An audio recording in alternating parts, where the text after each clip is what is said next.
বাচ্চারা অনেক সময় স্কুলের টিফিনে কোনো রকম সবজি খেতে চায় না বা বাড়িতেও সবজি খেতে চায় না। তো আমি প্রায় সময় স্কুলের টিফিনের জন্য এইটা পরোটাটা বানিয়ে দিই। বাড়িতে অনেক সময় ভয়ে খেয়ে নেয় সামনে যেহেতু থাকি, কিন্তু স্কুলে কিছু বানিয়ে দিলে সেই সবজিগুলো কিন্তু ওরা ফেলে দেয়।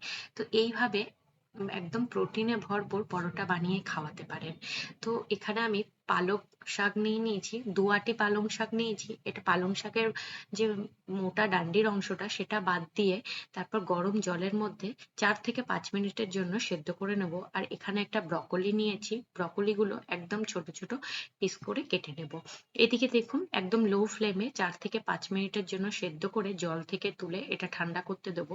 সেই জলে ব্রকলিগুলো ধুয়ে এই গরম জলে দিয়ে দেবো। এটাও ৪ থেকে ৫ মিনিট মতন একদম লো ফ্লেমে হালকা একটু স্টিম দিয়ে নেব। এবার দুটোই একদম ঠান্ডা হয়ে যাওয়ার পর পরোটাটা তৈরি করব।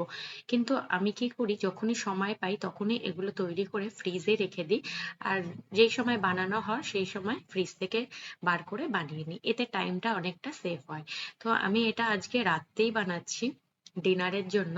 তো ফ্রিজ থেকে আধা ঘন্টা আগেই আমি বার করে রেখেছিলাম।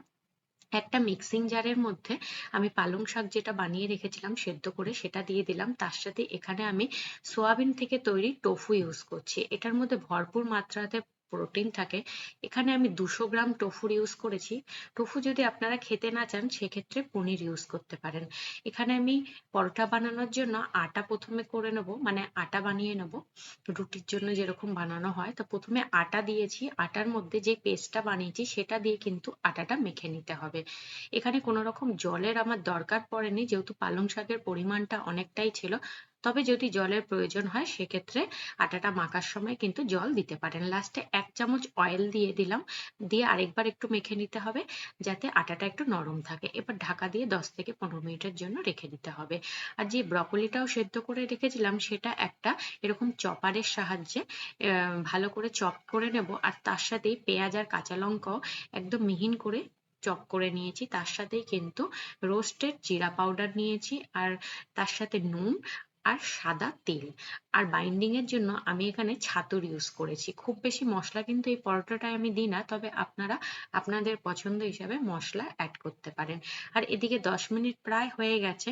ঢাকনাটা সরিয়ে নিয়ে ছোট ছোট যেরকম রুটির জন্য লেচি বানিয়ে নিই, ঠিক সেই সময় সেই রকমই রুটি বানানোর মতন একটা ডো কেটে নিয়েছি। এবার শুকনো আটার সাহায্যে এরকম একটা বাটির মতন করে নিয়েছি দুটো হাতের সাহায্যে। এবার এর মধ্যে না ভরে স্টাফিংটা দেব। ছাতু যদি যখন স্টাফিং এ ব্যবহার করবেন না তখন পরোটাটা খেতে আরো দারুণ লাগে। তবে আপনার কাছে যদি ছাতু না থাকে সেক্ষেত্রে বেসনের ইউজ করতে পারেন। আর এদিকে পরোটাটা স্টাফিং দেওয়ার পর চার কিনারা দিয়ে মুখটা কিন্তু ভালো করে বন্ধ করে শুকনো আটার সাহায্যে এরকম একটা গোল মতন বানিয়ে দেবো আর মুখটা বন্ধ করে নেবো।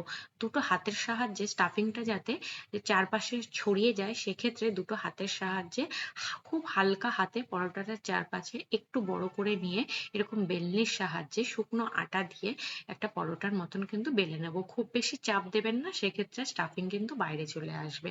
তাওয়াটা কিন্তু আমি আগে থেকেই গরম করে রেখেছিলাম। তো গ্যাসের ফ্লেম মিডিয়াম রেখেছি। মিডিয়াম ফ্লেমে দুপাশেই খুব ভালো করে সেঁকে নেব। এই পরোটাটায় আমি খুব বেশি তেলের ব্যবহার করি না। তবে আপনারা তেল, ঘি বা বাটার যেকোনো একটা দিয়ে আপনারা ভাজতে পারেন। তেলের পরিমাণ বেশি দিলে এটা খেতে আরো টেস্টি হয়। তবে আমি বেশি তেলে এই পরোটাটা ভাজি না।